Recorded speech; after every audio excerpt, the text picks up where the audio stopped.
morning. Hand today is gonna be 6-3. However, we are not gonna focus on my hand. We are going to just practice hand reading and try to read other players' hands.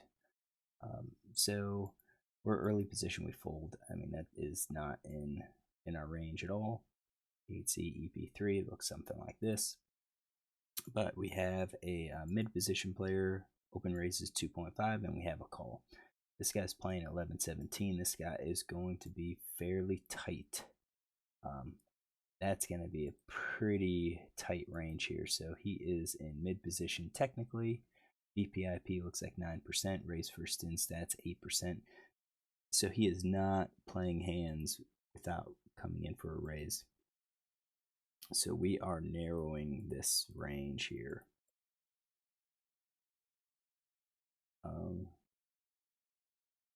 9%, that's 8.14.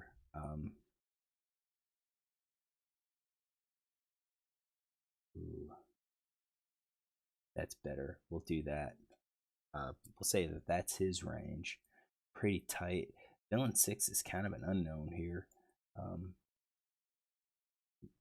No stats on him. Let me see if I recognize the name. Nope, didn't recognize the name. So we're just gonna go with we're gonna assume let's go something not as wide. We'll say queens plus ace king. We'll assume he doesn't know what villain's doing. The villain's tight. He's in the big blind, so he's going to be playing, let's say, a lot more hands than what a lot of people play. So suited aces, suited kings, broadways, etc. We'll go with that range. All right, flop is 8-5-5.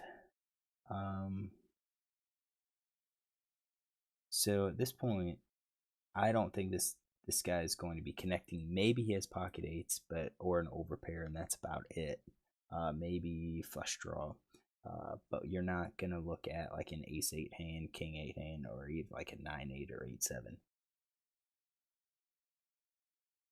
Villain 6 could have that. I think he checks. No big surprise. Villain bets 2.3, so bets a little less than half pot here.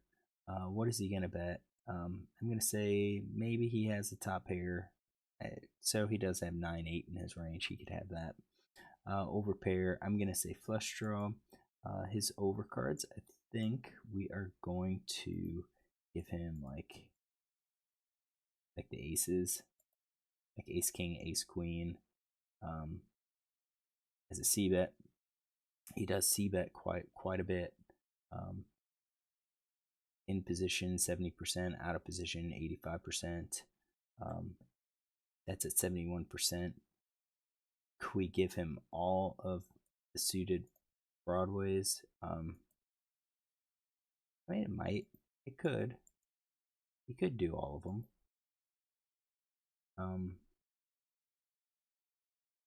Pocket sevens, maybe. I mean, for the board, yeah, this could be 100% c bet that he could bet here. And villain calls. This could be a range that he's probably calling any pair. He's probably calling his straight draws, flush draws.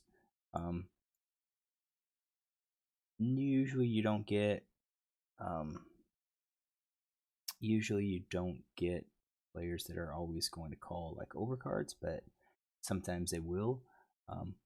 Ace highs are probably more likely to call, but I mean, I've seen it in some of my players, so I'm gonna say on this board, yeah, I think we'll give him like the 2-card backdoor flush draws. Like we'll say those are the broadways that he'll call, or the overcards that he'll call with, and we'll be done with it. So pocket pair, and so forth. So right now, villain 2 or villain 6, the out of position player should have tighter range, narrowed his range. 3 hearts doesn't help. Villain 6 checks, villain 1 checks, so I'm not surprised about him. He's going to maintain his entire range. But once he checks, I think we can eliminate the flush draw. I don't think he's going to be playing that. I assume he would have fired flush draw again. Kind of assume he would fire top pair over pair again. Like all of these hands, he would fire again.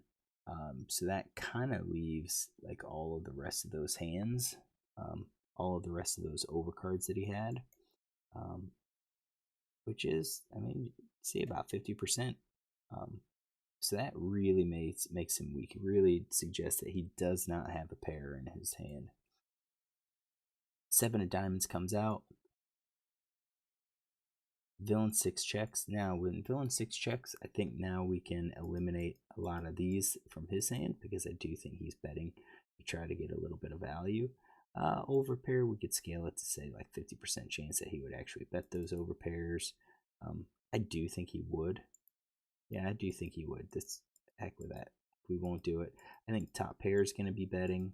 I think what's not going to be betting is like the middle pair and worse.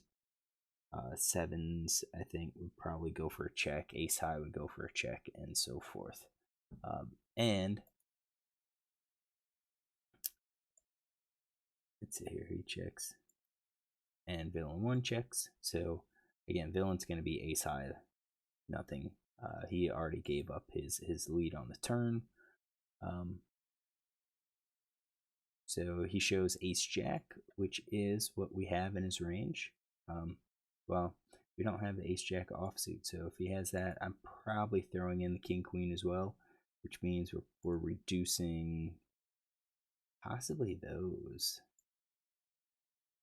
as raising ranges. Get down to 9%.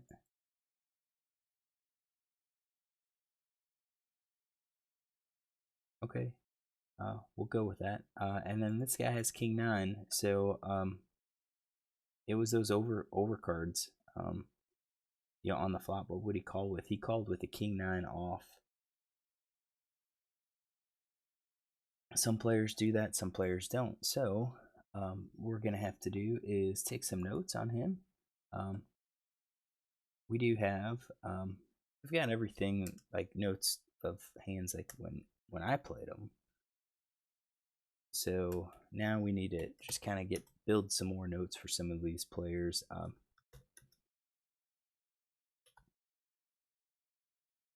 So RFI 2.5 big blind in low jack with ace of spades, jack of diamonds. He is in position. He bet. We'll just call it 50%.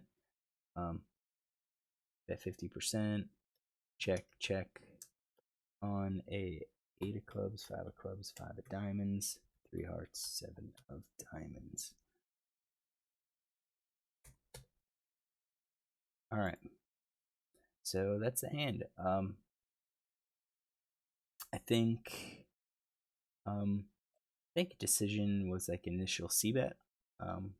Don't necessarily mind the c bet. I think you're going for kind of players that overfold. This guy doesn't overfold, so you kind of look at that and say, okay, well, if I'm going to fire, I'm going to have to fire a double barrel. It's possible a king 9 calls again.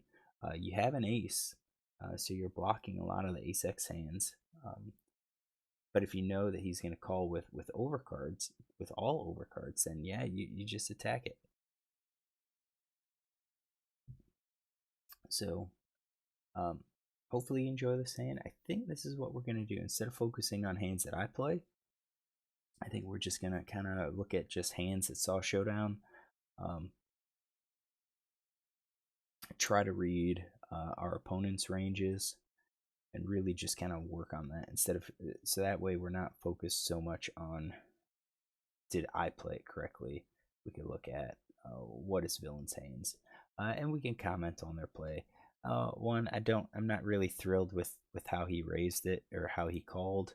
I guess it's acceptable, but once it goes check check on the turn, he really needs to bluff that. He needs to attack it. Yeah, he only has a king high hand, but his initial call is suggesting that he probably connected with a pair or has something related to this flop. It could be 6-7 for all we know. And now that the 7 comes on the river, he now has a pair. Ace jack isn't going to call that. All right, so hopefully you enjoy this hand. If you do, look tomorrow for another.